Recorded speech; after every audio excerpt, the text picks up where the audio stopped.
Hello guys, welcome to my channel again and I'm back. So, we have a vacation trip in Hong Kong last week and we booked a hotel in Tung Chung. It's a Novotel and there's a free shuttle from airport. This is back and forth. So we decided to book it here, so it will be convenience for us since we have a baby. And that time is solo lang kami na sinundo. So bilis lang yung biyahe namin. 15 minutes from airport. So ayan yung labas. Ayan. So malapit din ito sa cable car, yung Wong Ting, yung puntahan ng mga turista. So, ayan. On time naman yung pagsundo nila. Every 20 minutes may susundo sa inyo. Kahit yung pauwi na kayo from hotel. So, ayan. Ayan, madami naman sa inyo mag-a-assist sa hotel. Since connecting flight kami,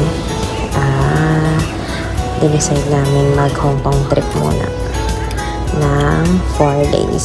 So ayan, binook ko tong hotel sa booking.com and pinanood ko lang sa mga vlog kung alin yung mas convenient para sa my baby since may dala kaming stroller and mas mapapabilis yung aming pamamasyal, mas madali kumbaga.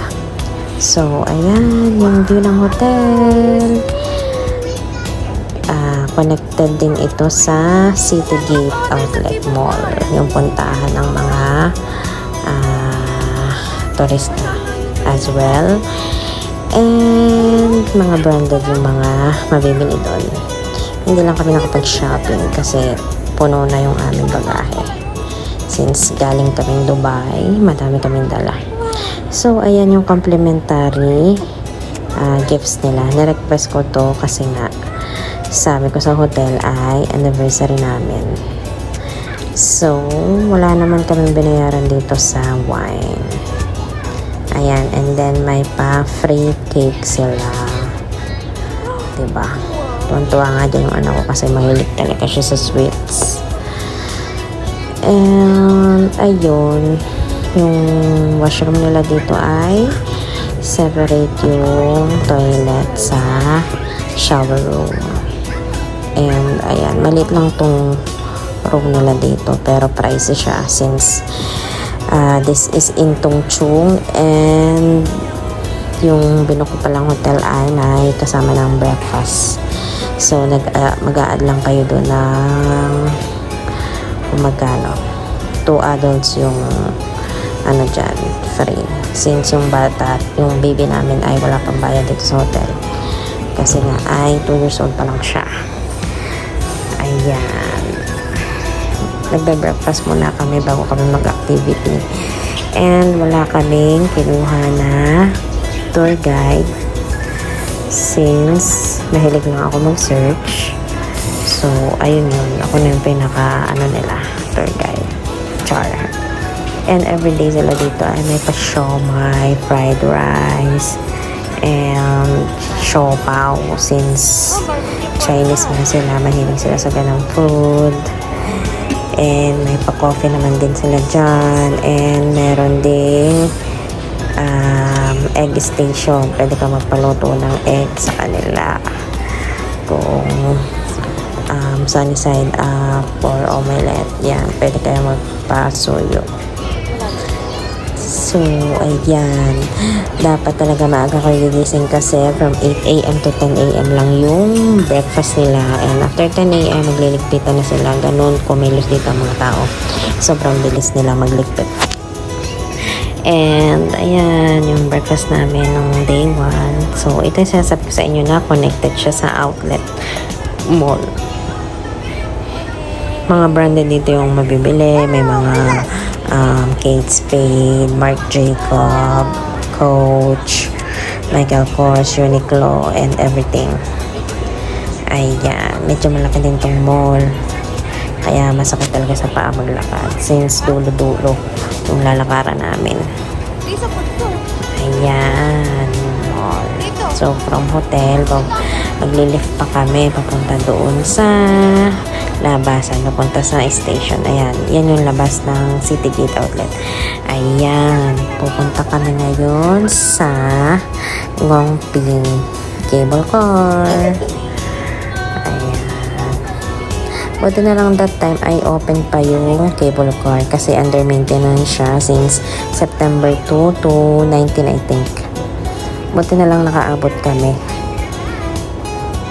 So, naging okay din naman yung aming itinerary. Since ako lang ang nag-plan yan. Nagsasearch lang ako sa mga vlogger, ganyan. And then, sa Klook ako nag-book ng ticket dyan. So, ayan, mag-leave kami kasi may stroller kami. And yung stroller, guys, ay pwede naman siyang ipasok doon sa cable car mismo. Sayang at hindi kami na-solo doon sa cable car at may kasama kami dalawang ibang lahi. Dito daw ako nakakuha ng souvenir namin photo. So, ayan. Puntahan talaga ito ng turista, guys, bago pumunta sa mga hotel nila since malapit talaga ito sa airport. So, okay lang din yung aming na pag-check-inan kasi nga malapit siya sa mga pasyalan and malapit siya sa airport, hindi siya ganun ka-hassle. So, ayan yung cable car, medyo mahaba din yung lakad dito. Ang binok namin ay crystal cabin, so kita yung ibaba and ayan na siya, guys. Medyo mahaba din yung dito pag-ere, nakakatakot din ba? Syempre pagka yan ay napatid ay di doon ka pupunta sa sa gubat. And ayan, ito guys yung pabalik. And ayan yung Tongchong Station, malapit siya sa outlet mall. So ayan, mabilis lang din naman dito ang mga train station and malapit siya sa Bake House. Yun lang guys, thank you for watching, bye!